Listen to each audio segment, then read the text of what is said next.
If you're just getting started in the world of home theater, this video will help you understand the different types of speakers that are used, what their role is in the theater, and how you should allocate your budget for each one. If you plan to design a home theater or a media room, this is a great place to start. However, we do have a massive library of content that ranges from beginner to expert at audioadvice.com that is part of our design series, which covers virtually everything that you need to know when creating a home theater. Alright, let's get into the world of home theater speakers. Home theater speakers come in a large variety of types and sizes. Understanding the types of home theater speakers will help you develop a great plan for your home theater budget. When you look at all those numbers from Dolby Labs like 7.1.4 or 5.1.2, you can see there can be a lot of speakers in a home theater. Each serves a unique purpose, but ideally, you want them to be as closely sonically matched as possible. With Dolby Atmos surround sound, those special effects flying all over the room will sound more lifelike if all of your speakers have the same sonic signature. You'll feel like you have your own personal movie theater in your living room if you go with a great Dolby Atmos home theater setup. Let's briefly cover what the numbers mean in the sound systems. The first digit is the number of speakers that are at ear level. This is also known as the bed layer of speakers. The second digit is the number of subwoofers used. And the final digit is the number of Dolby Atmos height speakers in the system. For example, if you have a full-scale 7.1.4 Dolby Atmos home theater sound system, you'll have a left channel main speaker, a right channel main speaker, a center channel speaker, left and right surround speakers, left and right rear speakers, 4 Dolby Atmos height speakers, and finally, 1 subwoofer. We have a full video and in-depth article that discusses all of the speaker layout options and helps you decide which type of setup is best for you and your environment that we will link in the description below. In addition, you can also experiment with our free home theater design tool at audioadvice.com, which lets you customize your room to fit your room specs and then see where each speaker should go. And if you need additional help, our team of home theater experts is only a call, chat, or email away to help you every step of the way. We can even do all the heavy lifting for you and design your dream home theater with a full 3D rendering to make sure that no detail goes unnoticed. Alright, let's start with your main left and right speakers. These, as the name suggests, are your left and right front speakers. They typically go on either side of your video display or behind an acoustically transparent projection screen. They could be floor standing, bookshelf speakers, on-wall, or in-wall speakers, depending on what best fits your room and your budget. The left and right speakers receive a lot of information from the audio track of a movie or a concert. These are two speakers you don't want to cut corners on. One minute, they may be playing the musical score of a movie, and the next, helping to knock you out of your seat with a big explosion. If all you watch is sports and low-key drama with mostly dialogue, you could drop back on what you spend on the left and right, but for general use, these are some of the most important speakers in your home theater. And remember, there is more you can do with your surround sound system than watch movies and TV. If you like concert videos or just want to listen to music in your home theater, the left and right speakers are even more important. About 75 to 80% of your sound in a concert video will come from the left and right channels, and if you decide to listen to some vinyl in your home theater system, 100% of the sound will come from the main left and right speakers. Now, most people will keep their main left and right speakers for years or even decades. If you like music at all, put a good portion of your budget towards these main speakers. The center channel speaker is the most important surround speaker in your home theater system. The center speaker will usually go under or above your screen, or if you are lucky enough to be doing an acoustically transparent projection screen, right in the middle of it at ear height. Now, when you're watching a movie, you will not enjoy it nearly as much if you cannot understand the dialogue.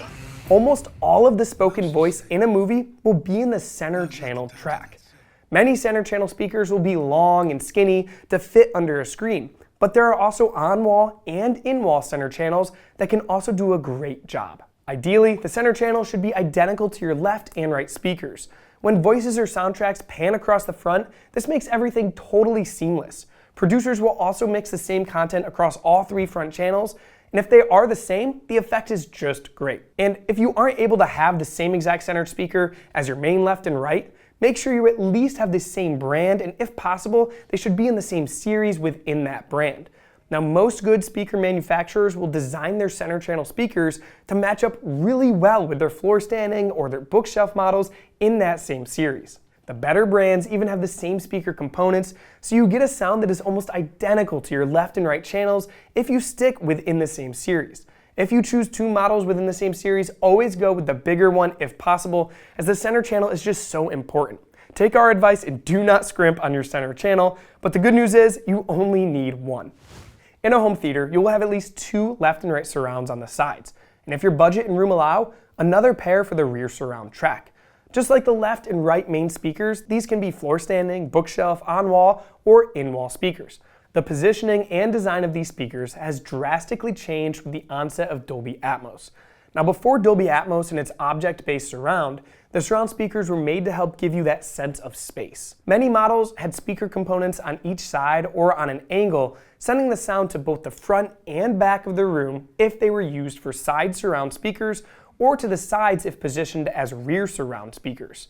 Now, we also used to recommend that they be mounted up higher to help create that sense of space. All of this has changed with the introduction of object-based surround and its lower surround speakers and ceiling or elevation height speakers. Now, we want the sound coming from the surround speakers to be directional and not aimed in multiple directions.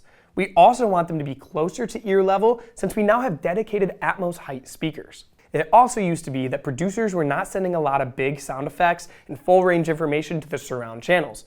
Now, since Dolby Atmos has come to be, we have observed movie soundtracks with as much information in the surround channels as in the front channels themselves. Once again, in the ideal home theater, the surround channels would be identical to the main speakers, but it's not very practical in most rooms to put a big floor standing speaker on either side of your seating.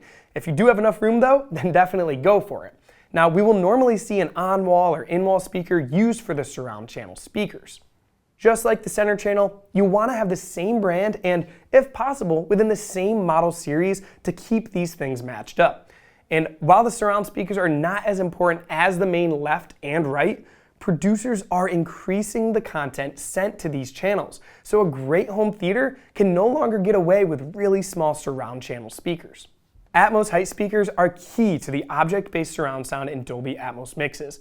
They provide the height sound effects that make you feel like you are actually in a movie. While a basic 5.1 system is far better than a soundbar, going full Dolby Atmos is just another whole level. There are a few great ways to get Atmos effects into your home theater. The first way is to use an in-ceiling or ceiling-mounted speaker. Another way is to use what is called an elevation speaker. An Atmos elevation speaker is designed to sit right on top of your left and right speakers and then bounce the Atmos effects off the ceiling and back down to your listening area. Now, if you do go for 4 Atmos speakers, which is preferred, the elevation type will sit on top of your front and rear speakers. This means that if you're doing elevation Atmos speakers, your rear speakers will need to be either on a bookshelf or floor standing type of speaker. Or you might just want to put your Atmos elevation speakers on a stand if you're doing a 5.1.4 with no rears. And there are now some left and right speakers on the market that actually have the Atmos height speaker built right into the top of the speaker for a very clean look. If getting wiring into your ceiling is difficult, there are also some speaker designs that are angled so that you can mount them at the intersection of your wall and ceiling to send the height effects down towards your listening area. Now, just like all of the other speakers that we've discussed, you'll want to stick with the same exact brand when possible and the same series within that brand, if they make an Atmos speaker. We're also finding the audio engineers in more recent films are starting to use the great use of Atmos height speakers, so we suggest that you go as big as will fit with your setup or your budget. Subwoofers for home theaters will come in 2 basic types, in-room and in-wall. In most in-room subwoofers will have an amplifier built into the subwoofer. It is also easier now to find a wireless subwoofer, which makes placement pretty simple. For in-wall subwoofers, the amplifier will be a separate component. Now, the purpose of your subwoofer is to provide that deep bass. There are 2 parts to this. First, the .1 track of a movie is what is called the LFE channel. This stands for low frequency effects. This signal will then be sent to your subwoofer. In addition, it is likely your other speakers will not be able to handle that very deep bass information in other channels. This part of the soundtrack is also routed to your subwoofer. Now, your home theater receiver or processor will typically let you set the frequency cutoff for each set of speakers. Sending that low bass information to your subwoofer instead of the speakers has 2 benefits here.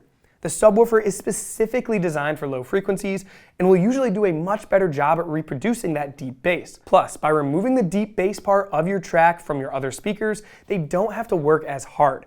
This makes them sound even more effortless and also reduces the power demands on the amplifier driving those speakers. Now, deep bass takes the most power of any type of signal to reproduce, which is why you see subwoofer amps with very high power ratings. When you think about all a subwoofer is being asked to do, it's easy to see why it's another very important part of your home theater. You'll find subwoofers at a wide range of prices. Typically, as you spend more money, you will get a subwoofer that goes deeper and can define bass tones much better. Some inexpensive subwoofers lack the ability to give a good bass definition, garnering them an industry term of one-note bass, meaning that they pretty much just boom with little bass definition or speed. A great subwoofer should be able to sound like an upright bass instrument, a kick drum, an explosion, and everything in between. You will also see some subwoofers with built-in room equalization. We find this to be a big benefit, especially if your home theater receiver or processor does not provide this feature. And finally, we highly recommend at least 2 subwoofers for a serious home theater. Each one will not have to work as hard, and the sound will be more effortless. Plus, having 2 in a room really helps to smooth out the bass frequencies all over the room, giving everyone in your theater great bass. I hope this brief overview has helped you understand the function of various types of home theater speakers. Next time a friend asks you what 7.1.4 means, you'll hopefully be the expert. And if you're considering building a home theater or a media room, our Home Theater Central at audioadvice.com has everything from our free home theater design tool to buyer's guides, installation videos, an inspiration gallery, and everything you need to get you started on your home theater journey. In addition, we have our free home theater design tool that lets you put in all the dimensions of your room, your seating layout, your speaker layout, screen size, and so much more. And then it does all the calculations in real time to place everything where they should be. If you do have more questions, our experts are available via phone, chat, or email to help you along the way. Or you can always stop by one of our award-winning showrooms. Now, if you've liked this video, please give it a like, hit the subscribe button, and turn on the notifications so you don't miss out on any of our latest content. Thanks for watching, and we'll see you next time.